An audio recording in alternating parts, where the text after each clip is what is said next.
Next on Startup, we head to Atlanta, Georgia to talk to Alex, a tenacious and environmentally conscious entrepreneur who created eco-friendly maid service, a cleaning company that manufactures cleaning products from organic and raw ingredients. Then we head over to St. Louis to meet with Mike, a longtime service industry professional and pinball fanatic who started Orbit, a unique pinball lounge with a twist. All of this and more is next on Startup. It all starts with an idea, and everyone has them. In the world of business, where you choose to take your idea determines where your idea will take you. Baker College is proud to support Startup and those who dare to share their ideas with the world. The American small business was built on one thing: relationships. And every time a customer walks through the door, a new one begins. Pay Anywhere was built to help entrepreneurs do what they do best. So keep loving what you do. Just get paid for it. Pay Anywhere. The Chevrolet Volt, an everyday electric car with gas for longer trips. The nature of things to come. Chevrolet. Find new roads. American Express is proud to support Startup and the millions of small businesses that put in the hard work to be open for business in neighborhoods across the country.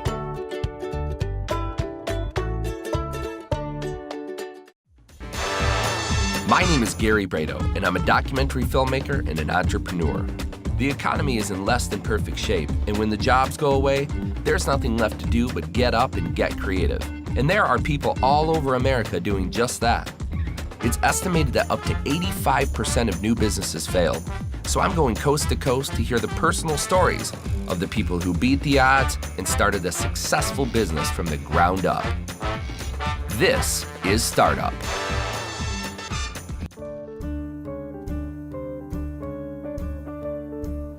I'm on Sutton Boulevard in St. Louis, Missouri, and I'm gonna go speak with Mike, who created Orbit, a unique pinball lounge that's out of this world. Let's go hear his story. Early forms of pinball were established in the 1700s and originated in a game called Bagatelle, where players used cue sticks to hit balls up an inclined playfield that rebounded off pins into scoring holes. From the 1940s to the 70s, pinball was illegal due to its close relation to gambling. Mike has been both in the service industry and a huge fan of pinball for most of his life. So when the opportunity to create Orbit came along, it was truly a dream come true. Start off by telling us who you are, a little bit about your background, history, education, work, the big picture. My name's Mike Stivers. I've been bartending ever since college. I went to KU in Lawrence, Kansas, and that's probably where I originally got the idea for the pinball bar. There was a bar there called the Replay Lounge, still there. Ever since then, bartending on and off. I think anybody who's worked in the industry at some point in time has either wanted to open their own bar, their own restaurant, and finally made the decision to just go ahead and give it a go. I was working at Herbie's Vintage 72 down in the Central West End.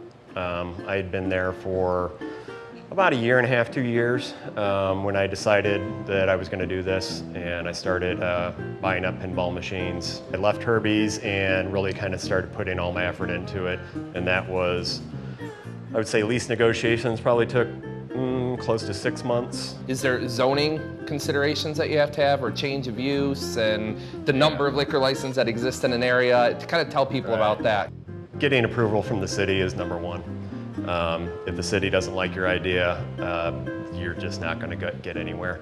For us here in St. Louis, if you're in the county, you're going to have a city liquor license, you're going to have a county liquor license, and you're going to need a state liquor license. You're going to need a city business license, a county business license, Health department, zoning. You're going to have to go through zoning and planning meetings. You're going to have to go through design review boards for your signage. So really simple and straightforward, just a couple things and you're done. Just put pinball machines in and a beer cooler and you're ready to go. Wow, yeah, that is incredible. It's that easy. How did you figure all of this out, or was it just kind of step by step? You learned along the way? A lot of it I kind of learned as I went. The city of Maplewood was really helpful in getting things done. What were the things that, I guess, really got you excited about this location? What kind of shape was this in? Talk about lease negotiations, because that's another hard one. Yeah. Lease negotiations, like I said, it took us about 6 months. The city of Maplewood also has a retail coordinator. Okay. It's somebody who's not going to negotiate the lease for you, but they can sit down and explain what it means. I would say our lease is, off the top of my head, around 50 pages long of legal mumbo jumbo that the average person just doesn't understand. Once you sign that lease, you're in it for the long haul. What kind of shape was the place in? The place wasn't too bad. We did paint just about every square inch, and we had to do some things like the bar. We had to build that out. That wasn't here. The bar wasn't there. The back bar wasn't there. It did have good bones. It was basically me and my head bartender doing all the painting, tile work. We had a carpenter come in to help us with the bar. What does it really take to, I mean, you saw it firsthand, opening of a business, actively involved in it. What type of person does it take? It's someone that's really driven. I mean, he had to go through and do a lot of stuff with the design and review board throughout Maplewood and talk to different people and gauge interest. And there was so much behind the scenes stuff that you don't realize goes into opening up a bar. And it took months and months and months. And he had a notebook that was literally this wide that had information from everything from the color of the chairs to what color the ceiling was going to be to fabrics and different patterns for the backs and stuff. And he had everything laid out and was very meticulous. I mean, he really, if you look at the book and open it up and go through the pages, it's pretty close to his true vision, what he wanted. And it was amazing to see it go from start to finish and how we got to this point. The first coin-operated pinball machine was invented in 1931 by Automatic Industries and was called Wiffle Board. Where did your financing come from? Savings, some personal loans from family. So no loan. So no official Conventional loan. What's involved in getting a license to sell alcohol, essentially? Well, like I said, you have to have for us here, we have to have a city, county, and state liquor license. Are they really expensive? Like a state liquor license for just non-Sundays, non-packaged liquor, I think is about $450, and then you're going to pay another $450,000? No, $450. And then Really? $350 to the county or somebody, and then another couple $200-300 to the city. So. That definitely varies by state. Yeah. So if you're states are interested really in a bar, definitely check the numbers in your state. Speaking of the pinball machines, do you have a maintenance guy? How do you maintain these? It's pretty much all on me. It's all on you. It's pretty much on me. Yeah, my first pinball machine was the Jurassic Park over my shoulder, and I would say after the first week, I had about 3 things break. And so it was time to get the manual and get online and start learning how to fix them, especially if I was going to do this, just because they are maintenance heavy. Having all these pinball machines, do you think that you've made back your investment on them via quarters? I would say probably not yet. How much revenue could you bring in on a busy night from all your machines, or have you broken that down? I think on a busy night, I mean, you could be looking, somewhere maybe $200-300. Okay, so it's a nice additional little bump of income, for sure. It's not bad. There's things to consider. I have to pay the county per machine for a license, and I also have to pay the city per machine for a license. So let's look under the hood. Yeah, let's check it out. Some games are easier to open than others. This one actually is really easy. It goes and it locks, and there's not a whole lot of messing around to get it open. In 1934, the first automatic scoring mechanism appeared, as well as the first sounds by way of electromechanical chimes, bells, and buzzers. Where do you acquire it? Like Craigslist, auctions, eBay? Pretty much most of my games were bought either, a couple were bought off eBay, which they were the sketchier buys. A lot of them were Craigslist. Okay. Like I said, I would go to check Craigslist basically in about a 5-6 hour radius of St. Louis. What's the lowest and the most you spent on a pinball machine? I think about the lowest I spent was About $1,000, and I'd say the highest is probably, I think I'm at about 3,000 is about the highest I've spent. How long have you guys been coming here? Year and a half, I think, about a year and a half. A year and a half. Pretty close to as long as it's been open. So are you guys like the Norman Cliff of Orbit? Might be, yeah. When I walk in, they do say hi to us by name. So. Everybody knows your name. Know the bartenders, yeah, absolutely. What do you think about this place? What is it that makes it different? So I started coming here because of the pinball. I think there's just a certain type of person that likes to be engaged with something in addition to having that social factor at a bar. And that was really what brought me in, was having something to do in that social setting. So let's talk a little bit about marketing. When you open a business, the biggest thing is you got to get people there to support it. We do use Facebook. That's probably our #1 thing right now. We got a lot of good press when we first opened, a couple news shows, so we got a little exposure that way. A lot of word of mouth. Where'd the logo, the name, and the whole kind of brand design come from?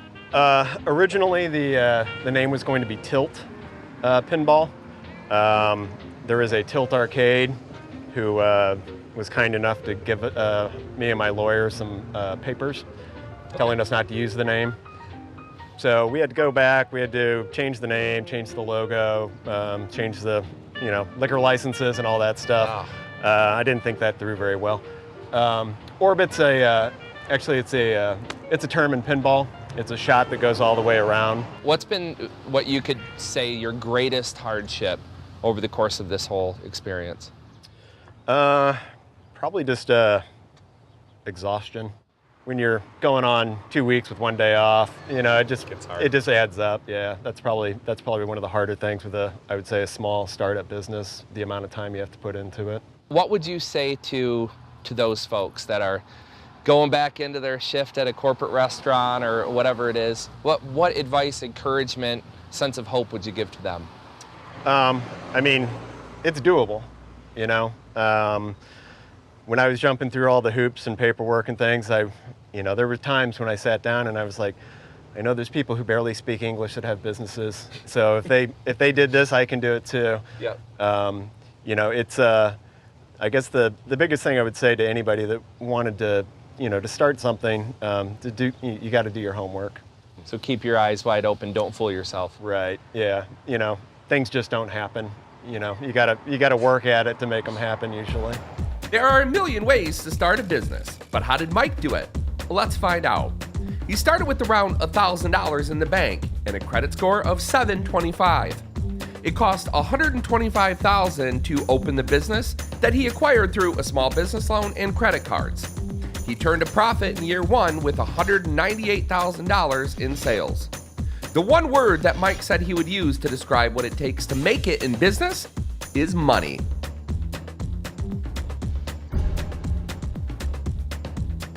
Sometimes in life and in business, in order to score big, you have to bounce around the board a bit just to find the right pocket. And it's not about whether you win or lose, but how you play the game. And it looks like Mike is ready to advance to the next level. For more information, log on to our website and click the link for Orbit. I see a major shift in sort of the big box retailers to sort of smaller independent markets. First of all, millennials, feel jaded by the big box, big brand, companies. They don't necessarily trust them anymore. They don't trust the quality or the services that are being provided. So they're really looking to the independent entrepreneur, the independent marketplace. Today, because of social media or the ease at which we can find information, it's a lot easier to be a startup entrepreneur. Next time on Startup, we head to Nashville, Tennessee to talk with Will, a youth pastor and mentor who created Salem Town Board Company, a business that makes handcrafted skateboards while giving back to the community. Then we swing by Somerset Center, Michigan to talk to Steve, a tenacious visionary on a mission, and the owner of Meckley's, an apple orchard that makes homemade hard cider. Be sure to join us next time on Startup. Yeah, let's That's another option for you. Let's see, this might be a little bit more your color. This one fits perfect. Oh, it feels good too. Like it was made for you. I feel very free. So I know we're on opposite sides of the fence, but why do you always gotta balk about what you do, huh?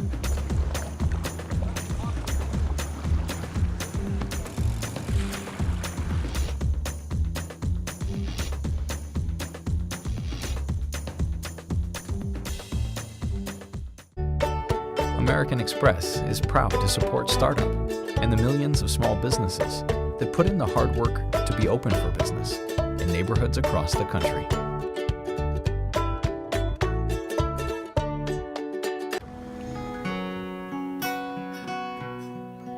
The Chevrolet Volt, an everyday electric car with gas for longer trips. The nature of things to come. Chevrolet, find new roads. The American small business was built on one thing: relationships. And every time a customer walks through the door, a new one begins. Pay Anywhere was built to help entrepreneurs do what they do best. So keep loving what you do. Just get paid for it. Pay Anywhere. It all starts with an idea, and everyone has them. In the world of business, where you choose to take your idea determines where your idea will take you. Baker College is proud to support startup and those who dare to share their ideas with the world.